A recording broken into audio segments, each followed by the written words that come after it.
Bonjour à tous. Donc, nous allons aborder maintenant la prise en charge de l'AVC. Et pour aujourd'hui, ce sera l'accident ischémique. Donc, moi, je me présente Sandrine Deltour et je travaille à la Salpêtrière au Stroke Center de la Pitié.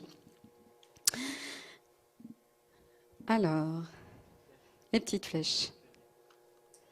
Très bien.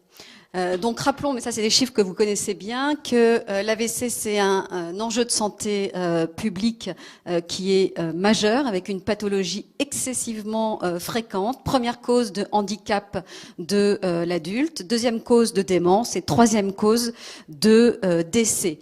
Qu'on a tendance aussi à penser que l'AVC c'est le vieux.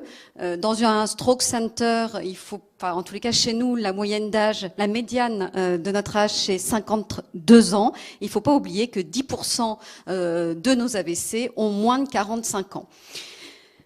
La prise en charge de l'AVC a été totalement révolutionnée, on le verra tout de suite, par l'arrivée de l'IRM et également l'accès à la thrombolyse et enfin la mise en place de structures ultra spécialisées qui sont les stroke centers. Deux types d'AVC. Aujourd'hui, on parle de l'accident ischémique. 80% des AVC, 20% sont des hématomes, avec des gravités qui sont différentes en termes de mortalité et de décès dépendance, avec des hématomes qui sont beaucoup plus graves. Quand ils passent le cap, et notamment au niveau de la récupération, ils vont récupérer plus rapidement si le cap est passé, parce que le taux de mortalité est au moins 2 fois plus grand. Aucun signe ne permet de faire la différence, aucun signe clinique j'entends, entre un accident ischémique et un accident hémorragique. Alors, ça, c'est un peu la vision de l'AVC quand je passais le CST et que à l'époque je disais que je voulais faire de la neurologie.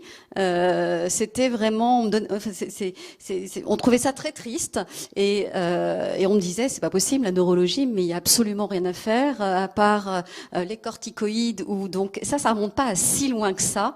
Et c'est vrai que le neurovasculaire a bénéficié ces dernières années de nouveautés qui en ont fait non plus une pathologie contemplative, mais clairement une véritable course contre la montre. Et ces choses-là sont faites dans les 15 dernières années. Pourquoi il nous fallait un traitement qui vise à sauver la zone de pénombre. En gros, l'occlusion artérielle se fait. En regard, l'accident ischémique en rouge se fait. On ne se bat pas pour cette tache rouge. Cette tache rouge, c'est la nécrose. La nécrose, il n'y a absolument plus rien à faire. Mais par contre, ce qu'on veut sauver, c'est la zone de pénombre. Cette zone entre la vie et la mort qui va être présente pendant probablement les 5 heures, les 6 premières heures, mais qui, plus le temps passe, va venir grossir le corps de l'infarctus. Et l'objet du traitement, on verra que ce soit des mesures générales ou des mesures spécifiques, ça va être de sauver cette zone de pénombre. L'imagerie va nous aider à justement cibler à faire le diagnostic déjà et à cibler la thérapeutique. Donc, quand je parlais de révolution, c'est pas si vieux que ça, puisque l'amendement de l'AMM de la thrombolyse, c'est le 8 janvier 2003 en France. Et à ce moment-là, les premiers papiers, on le verra tout à l'heure, c'était la thrombolyse intraveineuse, réalisée chez des patients ayant un déficit focal brutal sur scanner à moins de 3 heures, avec un bénéfice, comme on le verra, très grand. Quand on parle également révolution de la prise en charge, il y a le concept tout de suite d'effet stroke center. L'effet stroke center, c'est indépendant de la thrombosile. L'effet stroke center, c'est de dire un patient arrive dans un hôpital général, il est pris en charge soit par un service de médecine interne, soit par un service qui fait du neurovasculaire toute la journée, où à la fois l'équipe multidisciplinaire existe, c'est-à-dire la kiné, l'orthophonie, l'assistante sociale, l'ergothérapeute et également du personnel qui connaît, de l'aide-soignant aux docteurs qui connaissent la prise en charge. Un exemple, combien de fois on est appelé par un service de médecine interne en disant « mon patient s'aggrave ». Un patient qui s'aggrave, ça ne veut absolument rien dire. C'est-à-dire qu'un patient qui s'aggrave, on le verra tout de suite, c'est combien il a pris de points au IHSS. Et on commence, dès lors qu'on surveille un patient avec de bonnes échelles, on comprend mieux l'évolution. Donc l'effet Stroke Center, c'est le fait de mettre en place un patient dans une structure qui le connaît, qui connaît la prise en charge de l'AVC en dehors même de la thrombolyse. Et simplement ce fait-là, d'avoir une équipe formée, ça va réduire de 50% la mortalité et de 1/3 le handicap. Encore une fois, ces chiffres-là, c'est en dehors de la thrombolyse. Alors, bien sûr, la thrombolyse a changé le pronostic des AVC. Donc, il y a eu 2003 l'AMM, puis ce papier dans le Lancet 2007, qui était une méta-analyse des grands essais randomisés. Et, toujours des patients présentant un déficit focal brutal, scanner normal ou signe précoce d'AVC, scanner, encore une fois, les essais randomisés sont sur scanner et pas sur l'IRM, à moins de 4h30. Qu'est-ce qu'on a montré? Qu'il y avait un réel bénéfice sur la outcome avec un handicap évité pour 7 à 10 patients traités au prix de 7% d'hémorragie symptomatique supplémentaire et que plus on traite tôt le patient, et quand je dis tôt, ce qu'il faudrait viser, c'est les 90 minutes, on sauve un handicap pour 4 patients traités. Donc cette notion de 4h30, il faut bien comprendre que la pénombre ischémique, elle va progresser. Plus tôt on intervient en termes de thrombolyse, plus on est efficace et moins les patients saignent. Alors, la prise en charge, elle commence par le diagnostic clinique. On va le voir, c'est très simple, c'est une sémiologie qui est très simple. Ce qui est beaucoup plus compliqué et je dirais d'autant plus compliqué que ça se passe à l'hôpital, c'est l'heure de début. Alors vous allez me dire, mais si, c'est hyper simple. Non, l'heure de début, on y passe un temps fou. On nous appelle en disant, un service de réa va nous appeler, un service de médecine interne, la diabétologie. Il est déficitaire depuis 8h ce matin, il est 8h30, je suis hyper content, je t'appelle, il est très tôt, on est dans les 90 minutes. Non, c'est pas à 8h, on a vu l'hémiplégie, c'est à quelle heure il a été vu la dernière fois neurologiquement normal. Alors ça vous paraît évident. Et là, vous vous rendez compte qu'on va passer du temps à comprendre quel est le dernier tour qui a été fait dans la chambre. Est-ce que c'est l'aide-soignant qui est passé? Quand elle est passée, est-ce qu'elle l'a vraiment examiné? Et voilà, l'heure de début, c'est capital. Et comme vous l'avez compris, c'est ce qui va finalement permettre de décider de la thérapeutique du patient. Est-ce que c'est un candidat à la thrombolyse ou non? La prise en charge, ça va être évaluer la gravité, on le revoit tout de suite, les mesures générales et les traitements spécifiques. Donc, vous l'avez compris, plus on est tôt et moins on a le temps. Alors, je crois que ça s'est bien passé dans les mœurs, mais moi, pour avoir connu les premières thrombolyses dans le service, on nous présentait des patients à 60 minutes et j'entendais les infirmières, l'équipe, ah ben c'est super, il arrive hyper tôt, donc là on prenait le temps de peser le patient, on prenait le temps de lui prendre la tension, de le déshabiller. Non, non, plus ils arrivent tôt, plus il faut aller vite. Il faut viser les 90 minutes pour la thrombolyse. Et clairement, on voit que si on thrombolyse les patients dans les 90 minutes, à 1h30, il y a 2 fois plus de patients autonomes. Rankins entre 0 et 1, ça veut dire j'ai repris mon boulot à 3 mois, je n'ai aucun handicap, j'ai repris mon boulot. Donc, à même gravité initiale. Alors, arriver tôt, c'est finalement faire un diagnostic précoce. Donc, que l'alerte soit faite rapidement, que la filière préhospitalière soit performante et qu'au moment où le patient arrive à l'hôpital, qu'on ne perde pas de temps. Comment on fait le diagnostic clinique? Il n'y a rien de plus simple. Moi, je me rappelle quand on m'avait appris ça, c'est très simple, c'est un déficit neurologique, focal et brutal. C'est exactement ça. Un patient qui présente, alors ça vous paraît une évidence, Les Américains utilisent le FAST, j'ai la bouche de travers, le bras qui tombe, le langage qui va pas. On dit le bras qui tombe, hein, tout simplement parce que si vous avez examiné, si vous tombez sur 70 ans, la hanche, la prothèse de hanche, c'est difficile de leur tester le membrane. C'est rare qu'ils ont un membrane isolé, ça se voit dans les cérébrales antérieures, ce qui est qui est pas très classique. Donc c'est pour ça qu'on parle du bras. Bouche de travers, le bras qui tombe, le langage qui va pas. Je regarde l'heure. Un de ces seuls signes a une valeur prédictive positive d'AVC de 72%. Alors ils sont vraiment très forts. Je vais vous montrer un petit peu les campagnes publicitaires en fait en France. On n'est pas tout à fait encore dans ce registre-là, mais ils sont vraiment très forts parce que dans tous les congrès, vous avez la plaquette à coller sur le frigidaire, la magnette, où voilà de l'enfant aux grands-parents, tout le monde sait faire les FAST et comprendre ce que c'est l'AVC.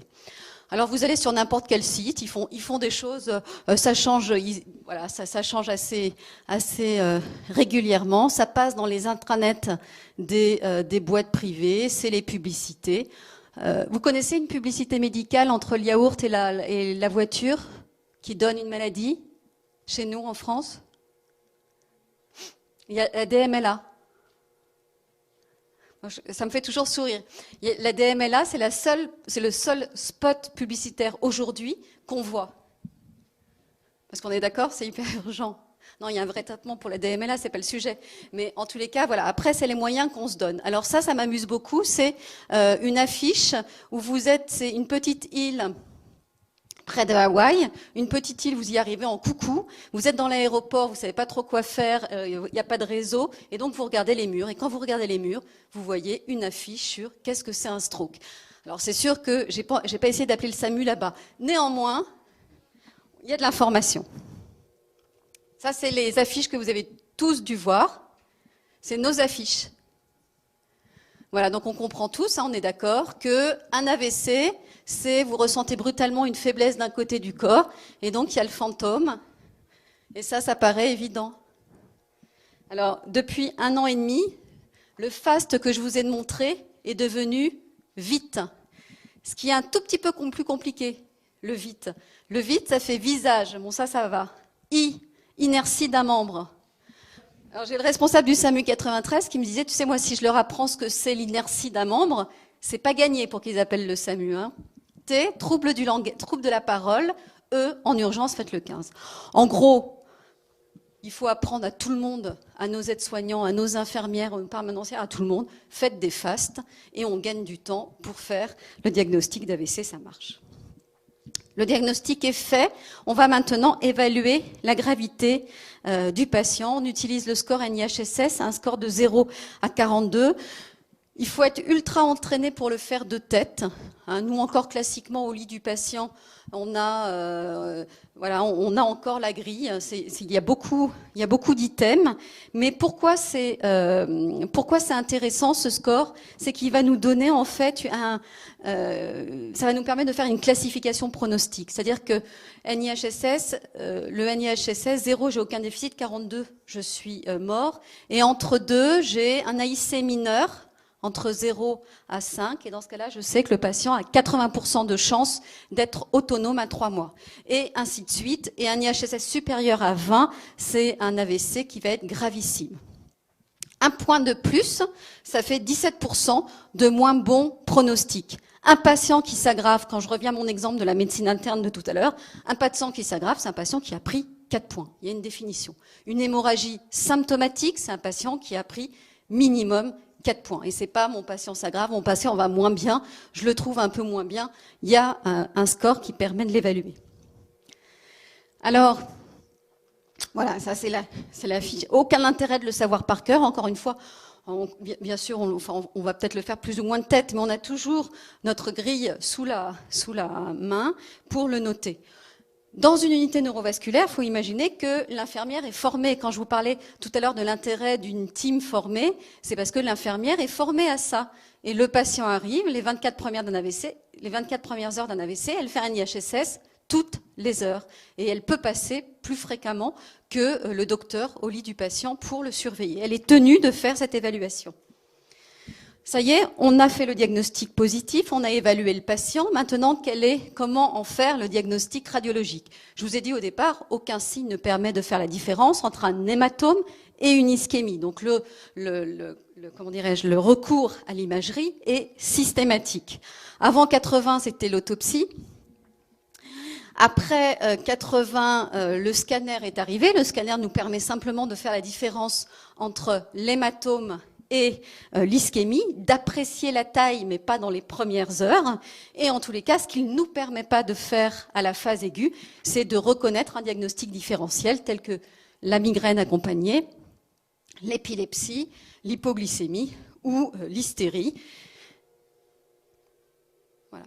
Alors, le scanner, c'est un outil qui, comme on vient de le voir, n'est pas très bon à la phase précoce. Néanmoins, toutes les études randomisées qui ont démontré l'intérêt de la thrombolyse dans les 4h30 ont été faites sur scanner. Et je crois que ça ne faut pas l'oublier. C'est-à-dire que souvent j'entends « ben oui, mais on n'arrive pas à bien travailler, on n'a pas d'IRM ». L'IRM, on va le voir, c'est beaucoup plus sécuritaire. On a des diagnostics qui sont d'une certitude évidente, le scanner moins. Néanmoins, l'efficacité de la thrombolyse au départ sur des scanners, il faut pas l'oublier. Alors l'IRM, en quoi ça a révolutionné la prise en charge? Tout simplement parce on avait à l'époque un T1, T2, et puis est arrivé il y a 15 ans la séquence de diffusion. La séquence de diffusion, c'est je m'intéresse aux mouvements browniens de l'eau. Les mouvements de l'eau s'annulent 2 par 2, les vecteurs, si bien que vous n'avez pas d'hypersignal. Et quand vous avez une cellule qui n'a plus de pompe NAK, TPase, et donc que l'eau ne sort plus, qu'est-ce que fait la cellule? La cellule, elle gonfle. Ça veut dire qu'il y a un vecteur d'eau qui se fait dans le même sens et l'eau est piégée, c'est ce qu'on appelle l'œdème cytotoxique. Donc finalement, on a découvert une séquence c'est la physiopathologie de l'ischémie. Vous regardez l'IRM de diffusion, en blanc, ce que je vois, c'est de l'œdème cytotoxique. Le flair, T2 étoile avec suppression de signal du LCR, ça va être une séquence très intéressante. Pourquoi? Parce que ça va supprimer le signal du LCR et donc ça va me permettre d'apprécier mieux le parenchyme cérébral et surtout de dater, en tous les cas de m'aider à dater, à apprécier l'heure de début. Le flair ne se positive qu'à la 4e, 5e heure. Si bien que si on vous raconte que le patient est hémiplégique depuis 1 heure et que vous avez déjà un hypersignal en flair, c'est que clairement, il faut reprendre votre interrogatoire. Ce n'est pas possible. La perfusion, des équipes n'en font pas. Nous, à la Salpêtrière, on n'en fait pas parce qu'il faut perfuser le patient, parce que ça peut prendre du temps et qu'on a d'autres outils, et notamment, je pense, l'évaluation clinique, qui peuvent répondre à la question « Quelle est la souffrance ?» du patient. Je vais m'expliquer tout de suite avec un exemple. L'ARM intracrânienne sans injection de gadolinium. C'est du 3-d'étoffe, on n'injecte pas le patient. Ça veut dire que une diffusion, c'est 1 minute, un flair, c'est 3 minutes, une ARM, c'est 3 à 4 minutes en fonction des protocoles. Vous voyez, il y a une sylvienne qui est occluse. Finalement, en très peu de temps, vous avez un diagnostic 1 de certitude, 2, vous comprenez quelle est la physiopathologie, et 3, vous voyez l'occlusion artérielle qui va être la cible de la thérapeutique. Donc grâce à l'IRM, on a permis d'avoir en un seul outil l'électrocardiogramme, la coronarographie et la scintigraphie myocardique pour ceux qui font de la perfusion. Donc forcément, ça a totalement révolutionné la prise en charge. Alors, maintenant, passons au traitement. Comme on l'a vu tout à l'heure, le but du traitement, c'est non pas de sauver la nécrose. L'hypersignal en diffusion que vous voyez, c'est de la nécrose. En tous les cas, il faut considérer que ce n'est pas tout à fait vrai dans certains cas, mais considérons que c'est de la nécrose. Pour autant, votre patient peut être très grave, avec un gros déficit, un IHSS très élevé, et vous voyez un petit hypersignal en diffusion. Ça veut dire qu'il y a une zone de pénombre très importante et ça va être la cible de notre thérapeutique. Ce qu'on sait, c'est que 20 à 40% des patients qui vont arriver vont s'aggraver, que cette aggravation, elle se fait dans 80% dans les 48 premières heures. Quelles sont les mesures générales? Encore une fois, quand je vous ai parlé de l'effet stroke center tout à l'heure, c'était indépendamment de la thrombolyse. Et ces mesures générales, elles sont capitale. Alors, et c'est pour ça qu'on commence par elle. Ça va être, on va le voir tout de suite, c'est des choses évidentes, c'est ce que vous appelez les axos, et on connaît ça par cœur. Alors vous allez voir qu'il y a beaucoup moins de certitude dans la prise en charge de l'ischémie que par exemple dans l'anoxie cérébrale ou dans le traumatisé crânien. Néanmoins, on a certaines données. Alors, maintenir une oxygénothérapie correcte, c'est maintenir une saturation supérieure à 92%, que l'intubation, on y a recours devant des tableaux graves. Bien sûr, enfin, ça va de soi, une altération de la conscience, des troubles de déglutition très importants, notamment dans le tronc cérébral. Alors, vous voyez apparaître dans toutes les études, si on commence à les ventiler, le pronostic, il est sombre, avec 50% de décès dans les 30 jours. Alors ça touche du doigt, mais c'est pas l'objet aujourd'hui, ce qu'on va appeler la prophétie auto-réalisatrice, c'est-à-dire qu'on est tous convaincus que quand on commence à mettre un tube dans la bouche d'un AVC, de toute façon, ça va être effroyable et ça va pas, voilà, le pronostic va pas être bon et donc on a tendance très rapidement à mettre en place des LATA. Donc beaucoup de prudence quant à ces données qui sont, mais en tous les cas celles qu'on trouve dans la littérature, dès lors qu'on ventile un patient, 50% un patient sur 2 a un pronostic très sombre dans le mois qui suit. Deux cas particuliers, bien évidemment, on va avoir recours à la ventilation, l'HTIC et l'œdème malin. Nous en parlons pour finir la question de l'accident ischémique. L'hyperthermie, elle est très fréquente. 30% des AVC sont hyperthermes à la phase aiguë d'un accident vasculaire. Quelle est la conséquence ? Quelle est la cause ? Est-ce que c'est une cause, ou est-ce que c'est une conséquence de l'AVC ? Quoi qu'il en soit, ça reste un facteur de mauvais pronostic. C'est très bien démontré chez le modèle animal, de mieux en mieux chez l'homme, et on sait que dès au-dessus de 37,4, dès lors qu'on prend 1 degré de température supplémentaire, il y a 30% de mortalité à 5 ans supplémentaires également. Les mécanismes, c'est tous les mécanismes qu'on retrouve dans les demandes énergétiques plus grandes, des radicaux libres plus nombreux et une libération de neurotransmetteurs. Ça, c'est des choses qu'on connaît bien. Alors, on vient de dire que c'était un facteur de mauvais pronostic. Est-ce qu'il faut traiter et comment traiter ? Voyons les antipyrétiques. Je vais passer très vite. Beaucoup de littérature sur les antipyrétiques de la phase aiguë des AVC. On a tout essayé, du paracétamol systématique, on a fait 400 mg toutes les 4 heures, 500 mg toutes les 4 heures, on a fait 3 grammes par 24 heures, après on a fait de l'ibuprofène. Je passe très rapidement, de toute façon vous aurez les diapos. Qu'est-ce qu'on dit de toutes ces données ? C'est que finalement, il n'y a pas vraiment de bénéfice. On a l'impression clairement qu'on fait baisser la température, mais pas beaucoup. Mais en tous les cas, en termes d'outcome, il n'y a pas on modifie pas le pronostic. Alors, voilà quelles sont les recommandations qui ne s'appuient, on vient de voir que le niveau de preuve il était quand même relativement faible. Il faut bien sûr rechercher la cause, ça va de soi. Il faut toujours, mais ça vous connaissez bien, rechercher la thrombose veineuse ou se poser la question d'une fièvre centrale. Et en tous les cas, on s'entend avec une classe 1, niveau d'évidence C, de traiter dès lors qu'ils ont supérieur à 37,5. Avec du paracétamol en systématique. Encore une fois, les données, pour l'instant, parce que c'est des petites cohortes de patients, ne sont pas très démonstratives. Alors,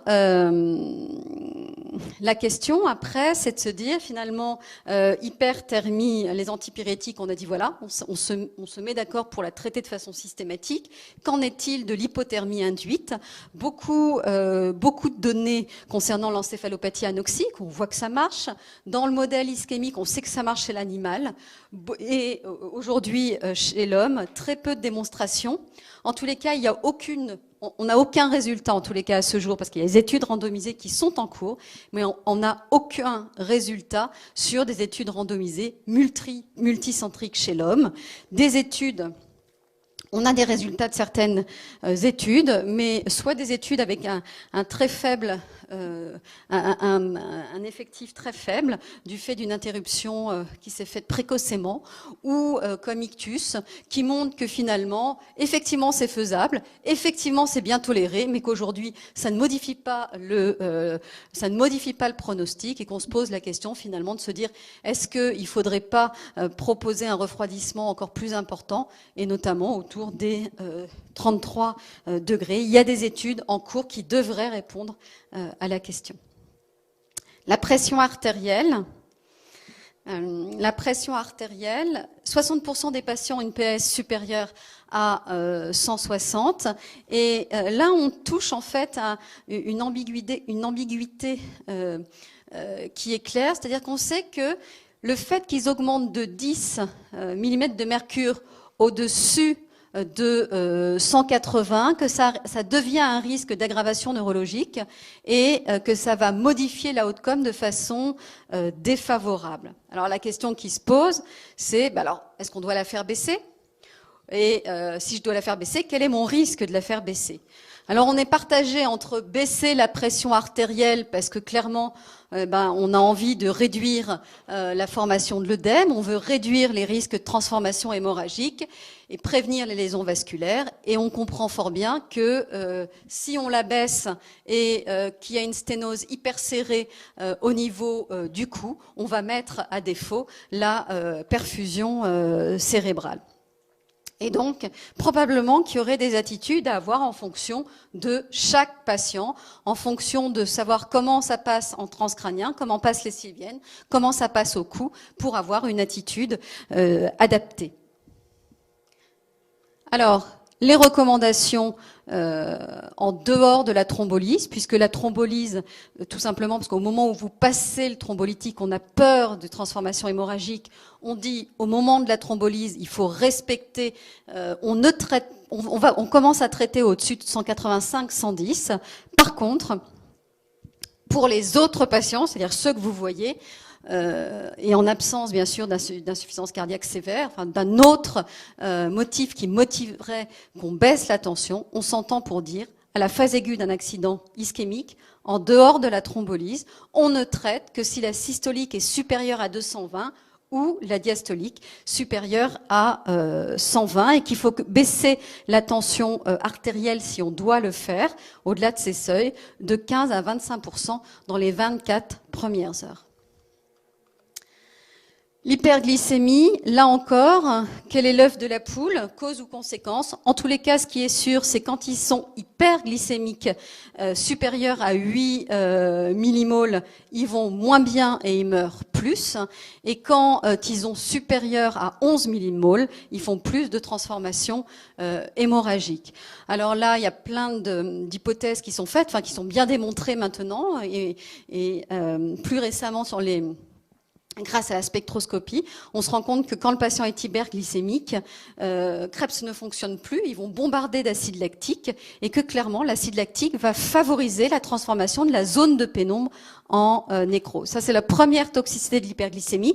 La deuxième, c'est exactement ce qu'on peut voir dans le cœur, c'est les phénomènes de no-reflow avec la majoration des lésions de reperfusion et des phénomènes en fait inflammatoires qui vont tapisser la lumière endovasculaire et donc gêner la reperfusion cérébrale. Faut-il pour autant, et je passe vite, leur mettre tous de l'insuline? Les données sont les mêmes que dans le sepsis. On a longtemps cru qu'il fallait mettre de l'insuline de façon très stricte. Moi, la première, j'étais convaincue. J'avais vraiment l'impression qu'il fallait les traiter de façon intensive.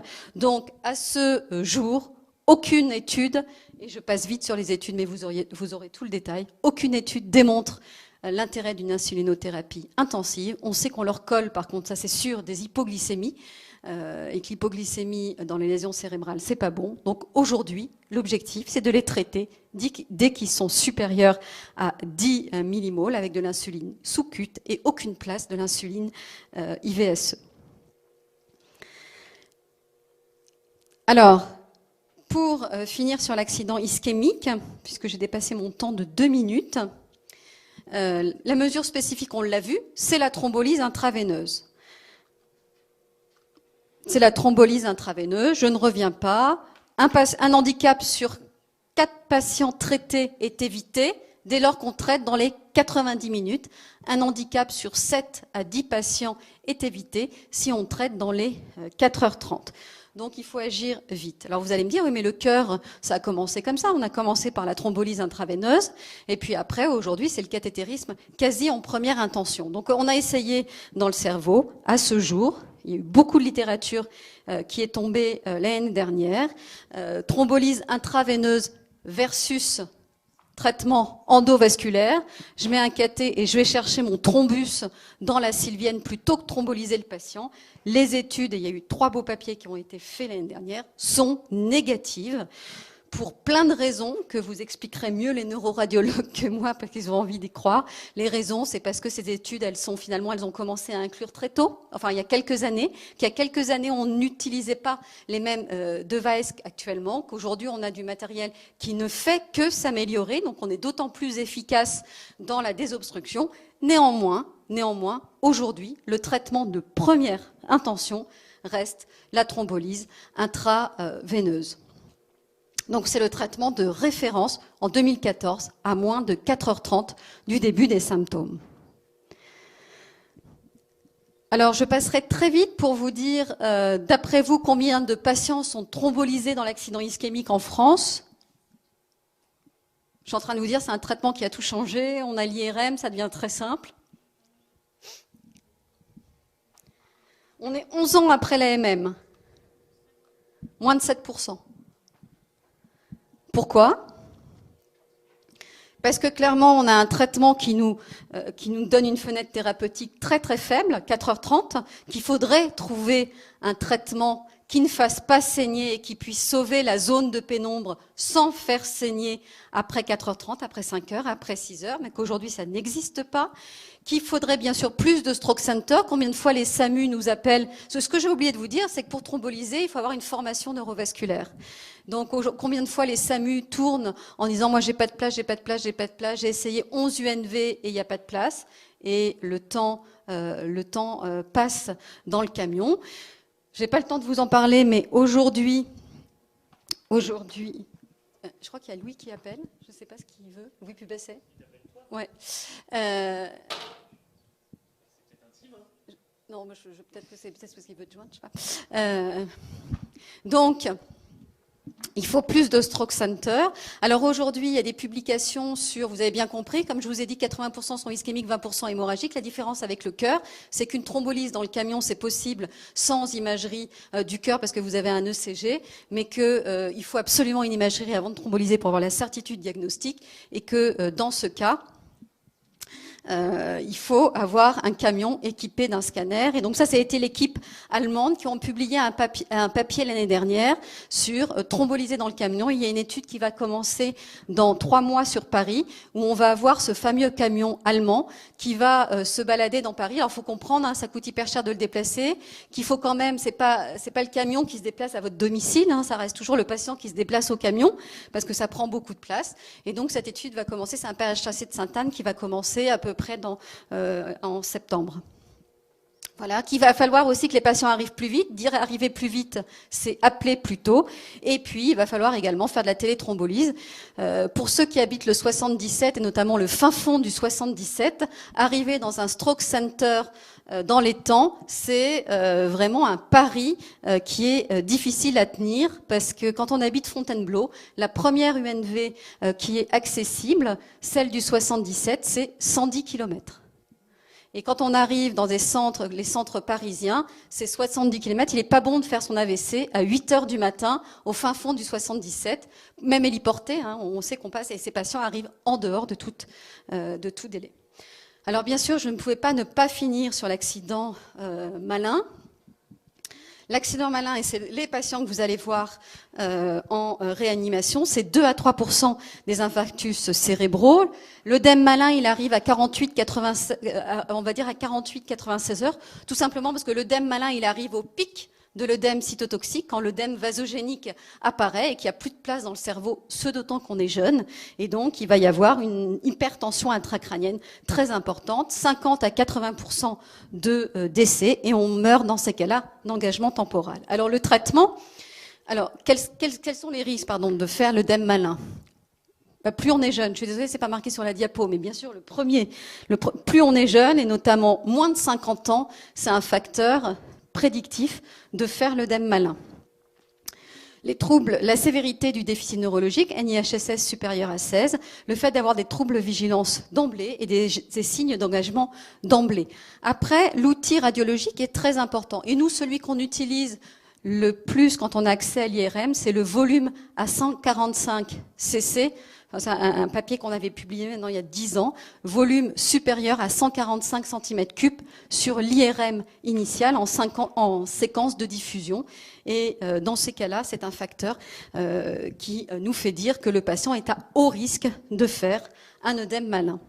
Alors que faire?